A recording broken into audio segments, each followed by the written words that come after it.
श्रीगुरुभ्यो नमः। नमस्सर्वेभ्यः। सर्वेषां कृते टीं त्रयी प्रति स्वागतम्। नवरात्रदिनेषु अद्य पञ्चमं दिनम्। अद्य देव्याः स्वरूपं भवति स्कन्दमाता इति। स्कन्दः कार्तिकेयः, कुमारस्वामी इत्यादिभिः अनेकैः नामभिः प्रसिद्धः। तस्य मातृस्वरूपेण अद्य भगवती सिंहस्य उपरि उपविश्य स्कन्दं प्रेरयति तारकासुरस्य संहारार्थं। तादृशं स्वरूपम् अद्य स्तूयते। सिंहासनगता नित्यं पद्माश्रितकरध्वजा शुभदास्तु सदा देवी स्कन्दमाता यशस्विनी। तारकासुरः शिवस्य सन्तानादेव स्वस्य मरणं भवतु इति वरं प्रार्थितवान् आसीत्। अतः शिवस्य पार्वत्या सह विवाहः सर्वैः देवैः सङ्कल्पितः आसीत्। योजनानुसारेणैव शिवपार्वत्योः विवाहः सम्पन्नः। तदनन्तरं जतुकासुरादयः अनेके असुराः पार्वत्याः उपरि आक्रमणं कर्तुं समागताः। तदानीं चन्द्रघण्टादिरूपेण तान् सर्वान् संहरति भगवती पार्वती। ततश्च अद्य स्कन्दमातारूपेण स्कन्दं तारकासुरस्य संहारे प्रेरयति इति कथा। शिवपार्वत्योः यत् वीर्यरूपं तेजः तत् अग्निना स्वीक्रियते। तत् अग्नेः अपेक्षया अत्यन्तं दाहं जनयति स्म। यतः शिवपार्वत्योः तपःप्रभावात् तत्तेजः अत्यन्तं प्रज्वलति स्म। तत्तेजः सोढुम् अशक्तः अग्निः तदग्निपिण्डं गङ्गायां स्थापयति। गङ्गादेवी तमग्निपिण्डं वहन्ती कुत्रचित् शरवणप्रदेशेषु स्थापयति। तत्र तदग्निपिण्डं कुमारस्वामिरूपेण बालस्वरूपेण परिणमति। यदा च तदग्निपिण्डं कुमारस्वरूपेण परिणतं तदानीं तत्र समागताः षट्सङ्ख्याकाः कृत्तिकामातरः तं बालं पोषयन्ति। ताभिः षट्सङ्ख्याकाभिः पालितः कार्तिकेयः तदनन्तरं सः पुनः शिवपार्वत्योः कृते प्रत्यर्पितः। एवं रूपेण समागतः कार्तिकेयः मातुः अङ्के उपविशति। तं स्वस्य अङ्के उपावेश्य सिंहस्य उपरि तिष्ठन्ती स्कन्दमाता अद्य अस्मान् सर्वान् तारयतु इति आशासे। इत्येवं पञ्चमं स्वरूपं सम्पन्नम्।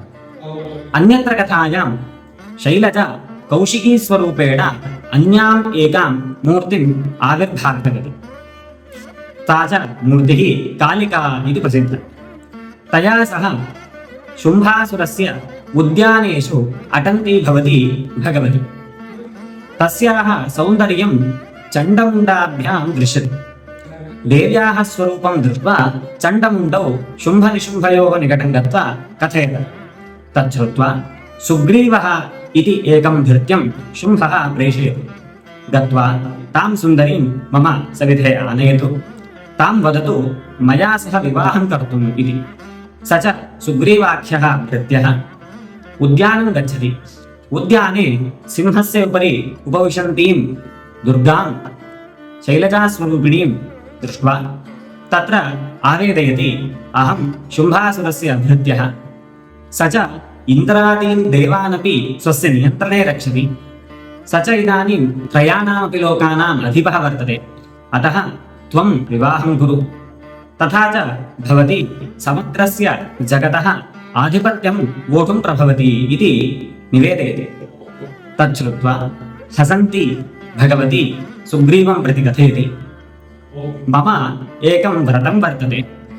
मम अयं सङ्कल्पः यः मदपेक्षया बलिष्ठः तेन सहैव अहं विवाहं करिष्ये इति। अतः यदि भवतः अधिपः भवतः स्वामी मया सह वोढुम् इच्छति तर्हि मया सह युद्धं करोतु इति। इदं श्रुत्वा आश्चर्यचकितः सुग्रीवः प्रतिगच्छति। प्रतिगत्वा स्वस्वामिनं शुम्भं निवेदयति। एतद् निवेदनं श्रुत्वा शुम्भः निशुम्भश्च उभावपि हसत। हासानन्तरं तौ धूम्रसंज्ञकं भृत्यं प्रेषयतः। गत्वा तां सुन्दरीं या सुन्दरी उद्यानेषु अटन्ती वर्तते ताम् आनयतु इति। धूम्रलोचनः इति संज्ञकः सः राक्षसः शुम्भासुरस्य आज्ञां स्वीकृत्य देवी यत्र उद्याने अटन्ती आसीत् तत्र गच्छति। यदा सः तत्र गतः पुनः शुम्भासुरस्य आज्ञाम् अवेदयत्। तच्छ्रुत्वा पुनरपि हसन्ती दुर्गा धूम्रलोचनं प्रति वदति, यदि तेन सह मया विवाहः कर्तव्यः अवश्यं मदपेक्षया सह बलिष्ठः भवेत्। यदि सः बलिष्ठः अस्ति तर्हि मया सह युद्धं करोतु इति। इदं श्रुत्वा धूम्रलोचनस्य क्रोधः समागच्छति। क्रुद्धः सः स्वस्य समग्रमपि सैन्यं देव्याः उपरि आक्रमणं कर्तुं प्रेरयति। यदा धूम्रलोचनः स्वसैन्येन सह देव्याः उपरि आक्रमणं करोति, कौशिकीमूर्तिः भगवती कालिका हुङ्कारमात्रेण समग्रमपि सैन्यं नाशयति। समग्रस्यापि सैन्यस्य नाशेन सह धूम्रलोचनः अपि नष्टो भवति। अतः धूम्रस्य नाशं परिवीक्ष्य अद्य देव्याः नाम भवति धूम्रः इति। धूम्रं हन्ति, धूम्रसंज्ञकस्य राक्षसस्य नाशं कृतवती इति कृत्वा देव्याः अद्य स्वरूपं धूम्रः इति। एवञ्च स्कन्दमाता धूम्रः इति नाम्ना भूषिता भगवती दुर्गा अद्य सर्वान् अस्मान् त्रैशीष्ट इत्याशासे। पुनर्मिलामः। धन्यवादः।